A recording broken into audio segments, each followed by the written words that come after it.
Assalamu alaikum wa rahmatullahi wa barakatuh and July to all my dear students. Students, I am Sajad Hussain. एक बार फिर से आप सबके सामने यहाँ पे आया हूँ क्लास 9 के सिविक्स सब्जेक्ट के साथ। मैं आज फिर से हमारा जो जुडिशरी चैप्टर है, chapter number 5 of civics class 9 का, उसी को कंटिन्यू करेंगे। स्टूडेंट्स, इससे पहले मैंने आपको डिटेल में बताया था कि क्या क्या चीज़ें इसमें है। आज हम देखेंगे what are the different branches of legal system. Legal system के बहुत सारे ब्रांचेस क्या है, ठीक है। मीन्स एक लीगल मीन्स कानूनी जो सिस्टम में इंडिया में मैंने आपको बताया था, जिस सबसे बहुत बड़ा जो सुप्रीम कोर्ट है हिंदुस्तान में, सॉरी जो बड़ा कोर्ट है वो है सुप्रीम कोर्ट। इसके बाद उससे जो है थोड़ा रैंकिंग में नीचे आते हैं हाई कोर्ट, फिर डिस्ट्रिक्ट कोर्ट्स आ जाते हैं, ठीक है। तो इसी तरीके से लीगल सिस्टम का जो है डिफरेंट ब्रांचेस क्या है, ठीक है। The above case of dowry death falls within what is considered a crime against society and is a violation of criminal law. In addition to criminal law, the legal system also deals with civil law cases.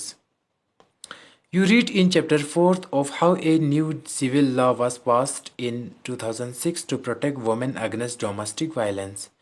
Look at the following table to understand some of the significant difference between criminal law and civil law. ठीक है students, shortcutly मैं बताऊंगा।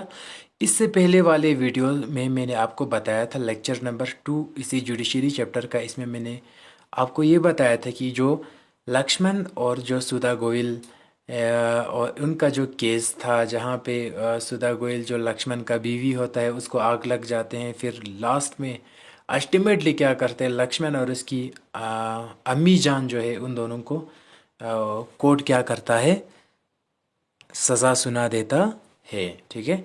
तो कहने का मतलब ये है कि कल जो हमने स्टोरी पढ़ा इससे पहले वाले चैप्टर में, उसमें हमने डोरी डेथ्स के बारे में पढ़ा, ठीक है, जहेज के बारे में हमने पढ़ा।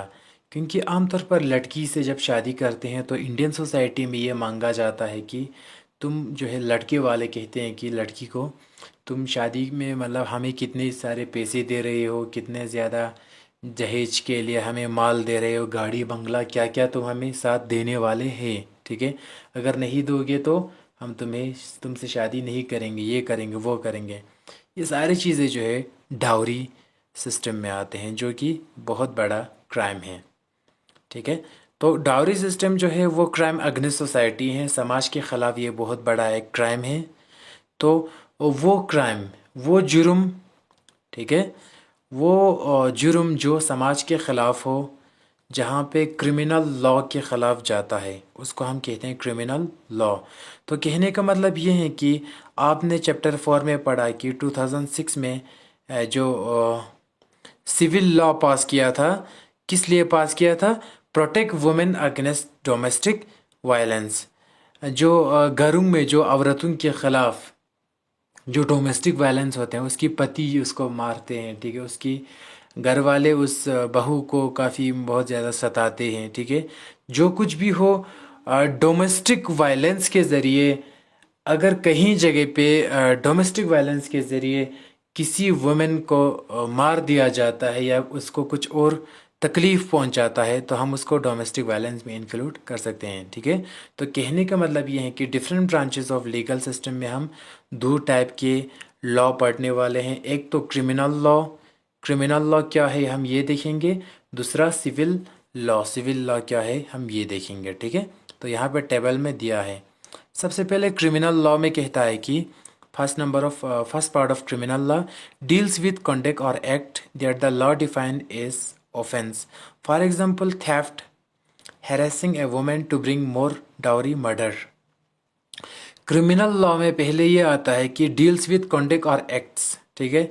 जो कोई भी इंसान क्या करता है, कोई कंडक्ट करता है या कोई एक्ट करता है, कोई काम करता है, ठीक है, जो कानून की नज़र में ऑफेंस होता है, जुर्म होता है।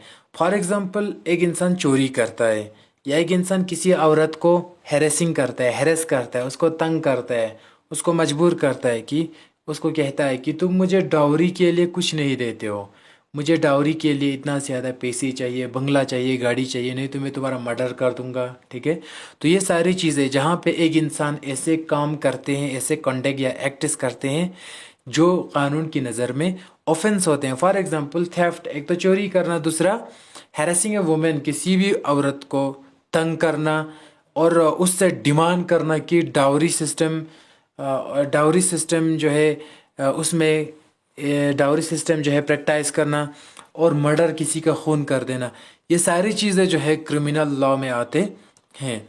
तो क्रिमिनल लॉ का मतलब ये हो गया कि आप जो है कोई क्राइम करते हो तो आपके अगेंस्ट एक्शन लेंगे क्रिमिनल लॉ के अकॉर्डिंग। ठीक है, तो क्रिमिनल लॉ इसी को कहते हैं जहाँ पे कोई इंसान एक ऐसा कंडक्ट या ऐसा एक्ट करते हैं जो कानून की नज़र में ऑफेंस होते हैं। फॉर एग्जांपल चोरी करना या किसी औरत को मजबूर करके उससे दहेज या मर्डर वर्डर उसका कर देना। ठीक है, तो उसके अपोजिट में सिविल लॉ क्या है, डील्स विथ एनी हार्म और injury to rights of individual.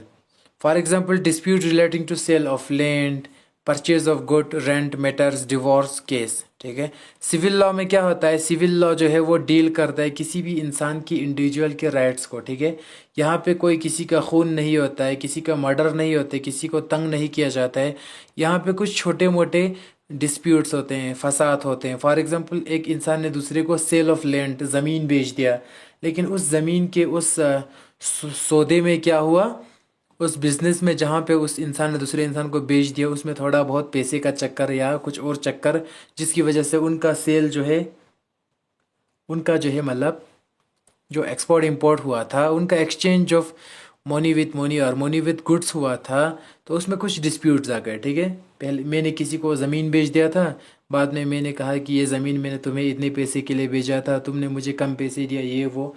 तो कोई भी ज़मीन का जो डिस्प्यूट होता है, ज़मीन का लैंड का जो मसला होता है, वो सिविल लॉ में आ जाता है। ठीक है, यहाँ पे किसी को मारना पीटना उतना भी ज़्यादा नहीं होते हैं, लेकिन यहाँ पे इंडिविजुअल के राइट्स को नुकसान पहुँचाता है।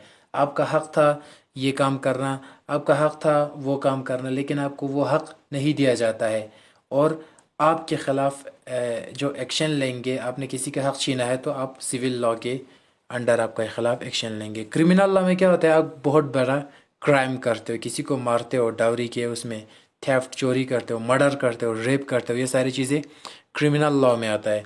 लेकिन सिविल लॉ में आप जो है जनरली आपको एक ज़मीन का मसला है वो सिविल लॉ में आता है, आपके कोई इंसान आके आपके राइट्स को छीनना चाहता है, ये भी सिविल लॉ में आ जाता है। परचेज ऑफ गुड्स, आप किसी से सामान ख़रीदते हो। रेंट मैटर्स, आपने किसी किराएदार को घर रखा, घर में किराए के लिए रखा है, आपने किसी बिल्डिंग को, किसी इंडस्ट्री को किराए के लिए दिया है या उसमें कोई मसला हो जाते हैं। डिवोर्स केस, आप जो है क्या करते हैं, अपने पति पत्नी में कुछ प्रॉब्लम हो जाते हैं तो उसमें डिवोर्स हो जाते हैं, बीवी फिर भाग जाते हैं, फिर बाद में बीवी उस शोहर के ख़िलाफ़ कोई केस ठोक देता है, तो इसी चक्कर, सारे चक्करों का हम कहते हैं सिविल लॉ। तो सिविल लॉ जो है इन सारे चीज़ों के लिए बना हुआ है। ठीक है, सिविल लॉ में ज़्यादा तौर पर खून खराबा ये सारी चीज़ें नहीं होते, लेकिन क्रिमिनल लॉ में मैंने फर्स्ट पार्ट में बताया कि क्रिमिनल लॉ में ये सारे मर्डर, खून और ये सारी चीज़ें आते हैं। यहाँ पे आपको जो है क्रिमिनल लॉ के अकॉर्डिंग आपको सज़ा मिलेगा। सिविल लॉ में ऐसे चीज़ें होते हैं जो सिविल होते हैं। ठीक है, आमतौर पर ज़मीन का मसला, डिवोर्स, ये वगैरह। इसके बाद second point, it usually begins with the lodging of and first information report, FIR with the police who investigate the crime against which a case is filed in the court। ठीक है, ये क्या होता है, आमतौर पर क्रिमिनल लॉ जो है यहाँ पे पहले आपको एक FIR फाइल करना होता है। ठीक है, जिसके बाद पुलिस उस पर इन्वेस्टिगेशन करते हैं, इसके बाद कोर्ट में मसला पहुँच जाते हैं। फॉर एग्ज़ाम्पल मेरे घर में चोरी हुआ तो पहले मुझे जाके पुलिस को बताना है, भाई साहब मेरे घर में चोरी हुआ, फिर पुलिस आएंगे, पहले मुझे पुलिस स्टेशन में FIR लिखना है, फर्स्ट इंफॉर्मेशन रिपोर्ट लिखना है, फिर इसके बाद पुलिस स्टेशन वाले मेरे घर में आ जाएंगे, आने के बाद उस मसले को देखेंगे, फिर इसके बाद उस पर इन्वेस्टिगेशन होगा, फिर लास्ट में मसला कोर्ट तक जाएंगे। ये होता है क्रिमिनल लॉ में। लेकिन ऑन द अगेंस्ट यहाँ पे क्या होता है, ए petition has to be filed before the relevant court by the affected party only। In a rent matter either the landlord or the tenant can file a case.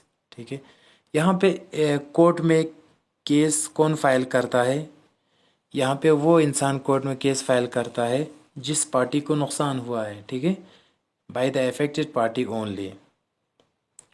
तो कहने का मतलब ये है कि यहाँ पे एक चीज़ ये होता है कि फॉर एग्ज़ाम्पल लैंडलॉर्ड जिसके पास बहुत ज़्यादा ज़मीन है और टेनेंट एक मज़दूर इंसान जो रेंट पे, जो किराए पे, ठीक है, जो पैसे के लिए, ठीक है, जो बेचारा मज़दूर इंसान पैसे के लिए उस अमीर इंसान के खेत में काम करता है, लेकिन उसको काम करने देता है। ठीक है, तो लास्ट में जब पैसे देने के वक़्त होते तो वो अमीर इंसान जो है, लैंडलॉर्ड जो है, ज़मींदार जो है, उस मज़दूर को कोई भी पैसा नहीं देते हैं। तो वो मज़दूर जो है उसका हक़ छीन लेता है वो लैंडलॉर्ड। ठीक है, कहने का मतलब ये है कि जिसके पास ज़मीन बहुत ज़्यादा होता है, फॉर एग्ज़ाम्पल उसने एक मज़दूर रखा अपने खेत में काम करने के लिए, लेकिन लास्ट में जब मज़दूर को पैसे देने का टाइम होता है तो उस वक़्त लैंडलॉर्ड उससे इनकार कर देते हैं।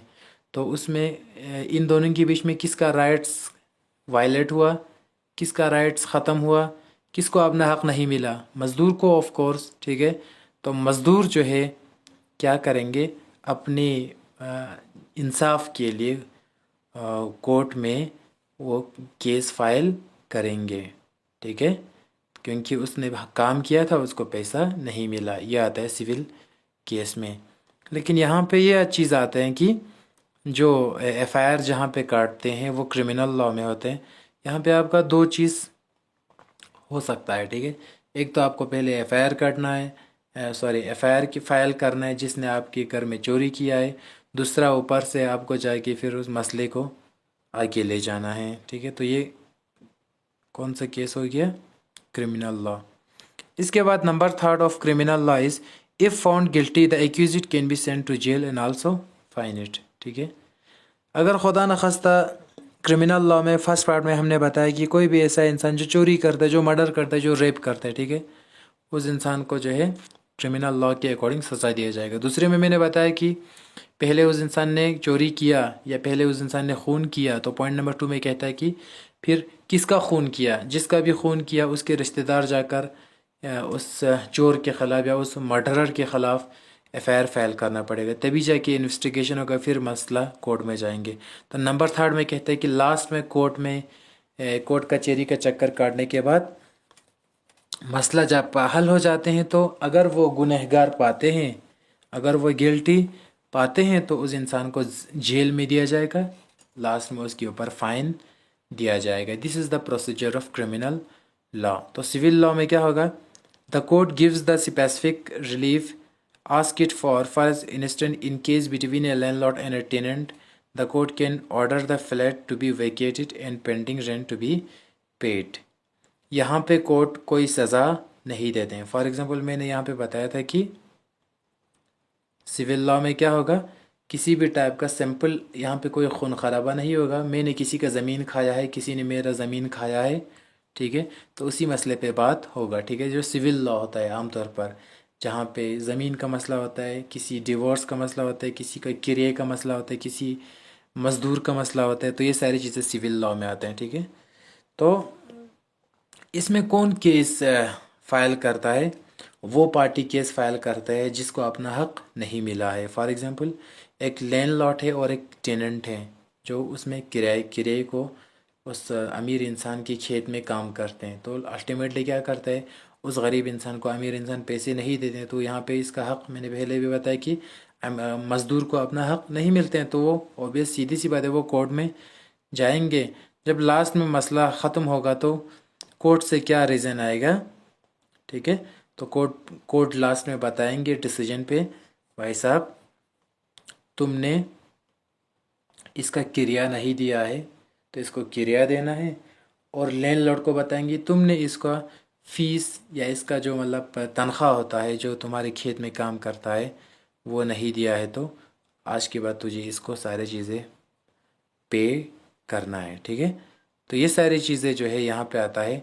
तो डियर स्टूडेंट्स, आज हमने बताया आपको कि what are the different branches of legal system, legal system के डिफरेंट ब्रांचेस क्या क्या हैं। ठीक है, तो यहाँ पे मैंने आपको ये चीज़ बताई कि क्रिमिनल लॉ क्या होता है और सिविल लॉ क्या होता है।